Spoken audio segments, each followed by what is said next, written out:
이게 제주도 지도입니다. 먼저 그 별자리의 관계를 봐야 되는데, 이거는 서양의 프리메이슨 애들이 쓰는 방법하고 똑같은 개념이에요. 무엇이냐면 그걸 레이라인이라고 합니다. 이게 초고대 문명에서도 많이 나와요. 고대로부터.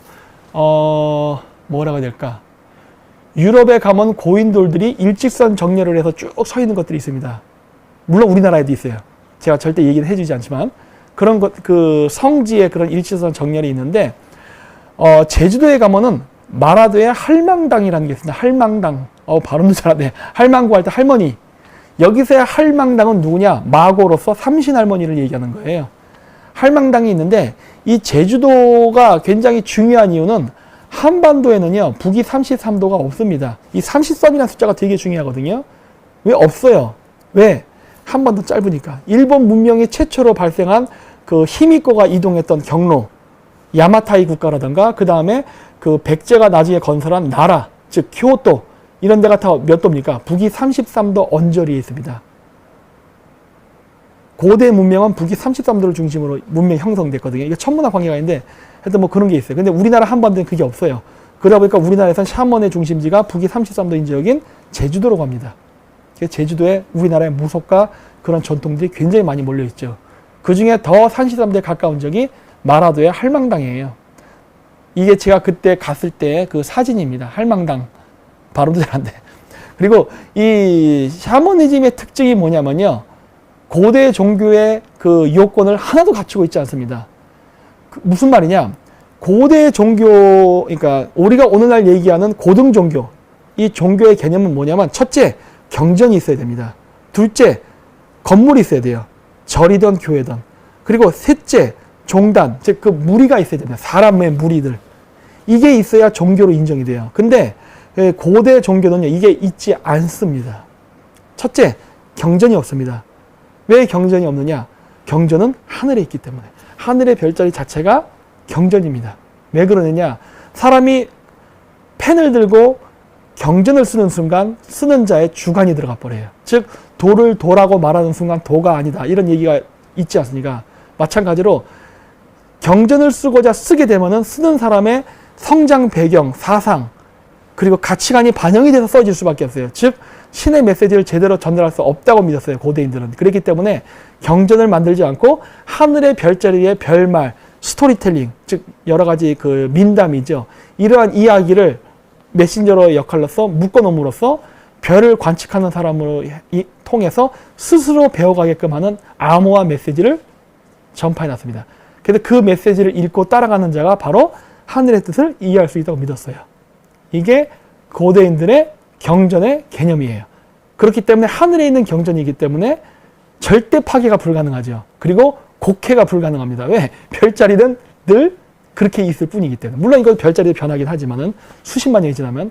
그래서 고대인들의 전승 지식을 곡해가 없이 되도록이면 정확하게 전달하기 위해서 고대인들이 썼던 메시지의 기록은 별이었습니다. 그리고 또 하나, 건물을 짓지 않아요. 왜 건물을 짓지 않았느냐? 건물을 짓는 순간 그거는 신성모독이라 생각했어요. 왜? 요즘은 건물을 짓는 걸 되게 좋아하더라고요. 그러니까 뭐랄까, 크게 지으면은 마치 그 종교가 대단해 보인다고 생각해요. 근데 그 샤머니즘 세계에서는 큰 성전을 짓는 것 자체가 신성모독이라고 생각했어요. 왜? 고대 샤머니즘 세계에서 성지라는 개념은 하늘의 태양새가 내려오는 지역, 즉 신성한 지역 그 자체예요. 그냥 그 지역이 신성한 지역이에요. 그렇기 때문에 고대인들은 그냥 그 신성한 지역에 가서 명상을 한다던가 아니면 기도를 함으로써 신의 메시지를 받을 수 있다. 즉 그 지역에서 뭐 별 보고 막 하루 종일 그러면서 신의 메시지를 받을 수 있다고 믿었던 건데, 이게 고대 사회로 되면서 이 욕심이 생기다 보니까 종교가 정치화되다 보니까 큰 건물을 짓기 시작했단 말이에요. 근데 샤머니즘은 그걸 굉장히 거부했어요. 왜? 큰 성전을 짓기 위해서는 세금을 걷어야 되고 또 토목공사를 해야 된다고요. 이렇게 되면은 원래 종교의 취지인 인간을 평화롭게 하는 거에 어긋나거든요. 건물 지으려면 사람들 강제 노력 동원해야 되잖아요. 그렇게 되면 농사 지어야 될 사람들이, 아니면 일을 해서 물건을 만들어서 돈을 벌어야 될 사람들이 돈을 못 벌고 맨날 성전 공사에 끌려가가지고 맨날 이것만 하니까 그게 사람을 위한 종교가 아니잖아요. 그러다 보니까 성전 건설하는 걸 철저히 금지시켰어요. 그래서 지금도 일본 신사에 가면은 막 2세 신궁 이런 큰 거 말고 원래 고대 일본 신사를 가면 지금도 아주 조그맣게 신이 하나만 있습니다. 왜냐? 사람들은 우상 숭배를 하거든요. 뭔가 보여야 돼. 그러다 보니까 뭔가 보여주는 걸 원한다고. 그래가지고 어떻게 된 거예요? 그냥 여기가 성지다 하면 자꾸 사람들이 자꾸 뭘 원하니까 그래서 일종의 방편으로 만들어준 게 조그만 그 상자 같은 거예요. 일본 신사 가면 이게 딱 열어보면 조그맣게 불상이 하나 있어요. 아니면 글씨가 써 있습니다. 그래서 여기가 성지다라는 것을 알려주는 표시가 된 거예요. 근데 이것도 욕심이 생기니까 나중에는 어마어마하게 거대한 건물을 짓기 시작하죠. 근데 샤머니즘 원래 그걸 거부해요. 근데 여기서 제가 얘기하는 샤머니즘은 무속을 얘기하는 게 아니에요, 지금. 무속을 샤머니즘을 얘기하면 여러분 오해하는 겁니다. 제가 얘기하는 샤머니즘은 고대 종교인의 사고체계를 얘기하는 거예요. 그리고 끝으로 무리 짓는 거를 싫어했어요. 무슨 종파 이런 거 있잖아요. 이런 거를 거부했어요. 왜? 사람이 모이는 순간 그 사람들은 정치 집단화 돼버리거든요. 맨날 종교가 정치 싸움을 하려 한다고요. 그렇기 때문에 이거를 못하게 하기 위해서 흩어뜨렸어요. 하지 말아라. 그래서 여기 보시면 제주도의 할망당이 아주 초라하게 이렇게 있습니다. 이 초라한 게 정상이에요. 사실은. 초라해야 되는 겁니다. 성전은. 그런데 있는데 이 위치가 바로 여기에요. 마라도. 이쪽 부분. 이거 제주도에서 배 타고 갈 수 있어요. 근데 이 위치가 굉장히 중요합니다. 왜냐면 그 고대 샤머니즘 사상체계는 천문과 관련이 있기 때문에 그 천문학, 수학, 그 다음에 뭐 이런 것들하고 밀접한 관련이 있어요. 뭐 지금은 안 그렇지만은 옛날 때 할머니들이 소원을 빌 때 이렇게 정한수 떠놓고 기도를 많이 했어요. 북쪽 방향을 바라보면서. 왜 북쪽 방향을 바라보면서 기도했느냐? 북쪽 방향을 보면 북두칠성이 있기 때문에. 그래서 이게 북쪽 방향을 바라보면 북극성이 있고 북극성을 중심으로 북두칠성이 이렇게 돌고 있는데 이게 국자처럼 생겼잖아요. 그러니까 고대인들은 정한수를 떠서 기도를 하는데 그건 왜 정한수를 떠서 기도했느냐? 정한수는 바로 은하수를 상징하기 때문에 그래요. 그래서 옛날 때 그 할머니들이 하얗게 소복을 입고 그 기도를 주로 밤에 했습니다. 요즘 애들은 모를 거예요. 주로 밤에 했어요. 왜 밤에 했느냐? 그 정한수를 뜨는 시간도 정해져 있어요. 언제 뜨느냐? 우물을 바라봐서 북극성의 별자리가 보일 때. 그때 그 우물은 북극성의 기운을 받았다고 생각하는 거거든요. 그래서 그때 그 물을 떠서 북쪽 방향에다 놓고 기도를 한 거예요. 왜?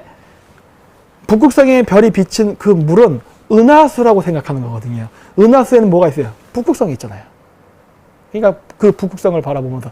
그러니까 그때가, 그러다 보니까 한밤중에 소복 입고 기도하는 거예요. 이게 오늘날 사람은 왜곡이 돼서 뭐 전설의 고향에서 막 소복 입은 귀신이 이거 기도한다는데 그런 왜곡된 의미가 아니에요. 그러한 의미로 쌓은 거예요. 그래서 메신저의 역할로서 북두칠성에게 합니다. 왜?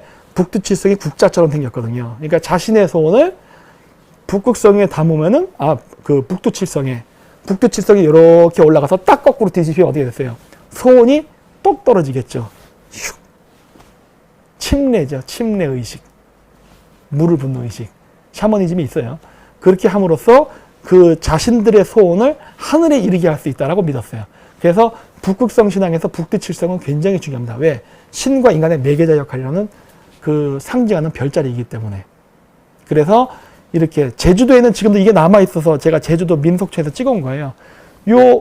그 장독대가 있는 지역이 제 옆에 나침판으로 해서 찍은 건데 360도예요. 이게 제가 손이 떨려갖고 찍을 때 359도가 된 건데 북쪽 방향을 바라보고 이렇게 설계가 되어 있습니다. 그래서 옛날 때는 여기서 할머니들이 저 장독대 위에다 정한수를 떠놓고 소원을 빌었어요. 그러니까 할머니가 그렇다고 해서 뭐 이런 걸 빌 때 무슨 종교 이름이 있는 것도 아니잖아요. 그렇다고 해서 무슨 성전이 있는 것도 아니에요. 그냥 그 장소일 뿐이에요. 경전도 없잖아요. 이게 샤머니즘의 가르침이에요. 그래가지고 이렇게 보면은 북위 30도, 동경 126도에 할망당이 있습니다. 그리고 쭉 올라가면 북위 38도 강화도 만지산에 제천당이 있어요. 그리고 더 올라가면 북위 41도에 집안에 가면 고구려, 장수왕릉, 광개토대 양릉이 그 위치에 있습니다. 놀랍지 않나요?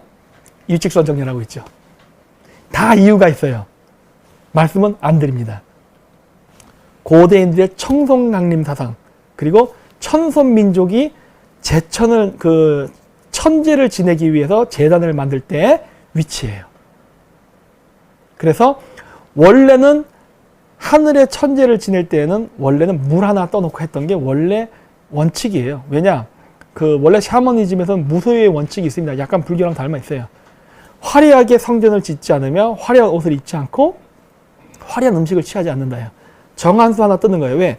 정한수가 은하수를 통해서 북극성으로 연결된다는 그런 연결의 의미를 가졌기 때문에 정한수 하나를 떠놓고 기도했던 건데, 이것도 인간의 문명이 발전하면서 물질이 풍요로워지자 계급사회가 발생하면서 좀 더 돈 있는 사람이 정한수가 아니라 차를 갖다 바치죠. 그러니까 차례가 되죠. 그리고 나서 차를 올리는 게 아니라 나중에는 뭐가 되니까 거기다 과일 던져놓고 고기 던져놓고 하다 보니까 어떻게 된 거예요? 완전히 오늘날의 제사상이 만들어졌죠. 근데 이것도 웃긴 게 뭐냐면, 원래 제천 행사를 할 때 정한수는 신에게 마시라고 준 물이 아니거든요. 북극성 신에게 연결하게 하는 은하수라는 역할로서 올려놓은 건데, 이게 후세로 갈수록 착각을 하다 보니까 신에게 갖다 바치는 곡물이란 개념이 되어버렸단 말이에요. 그러다 보니까 어떻게 된 거예요? 상다리가 휘어지게 차리게 되는 거죠. 그러면 또 어떻게 되는 거예요? 이 제사를 화려하게 되면 백성은 피폐해지게 돼 있죠. 그렇게 하면 안 되는 거예요. 원래 제사는 그렇게 하는 게 아니에요. 원래 제천 행사의 제사는 간소하게 하는 게 원래 원칙이었습니다. 근데 오늘날은 좀 왜곡이 됐죠. 그래서 국립박물관 갔더니 안동김씨 제사상에 죄다 고기가 얹어져 있더구만. 홍동백서 이런 것보다 고기예요. 권력 상징하는 거지. 그게 뭐가 아름답습니까? 원래 제사는 하되 소박하게 하는 거였거든요. 그것도 특별한 위치에서. 근데 우리 민족의 성전의 위치를 보면은 맞춰져 있다는 걸 보고 저는 놀랐어요. 와, 이게 아직도 유지가 되고 있네. 라고.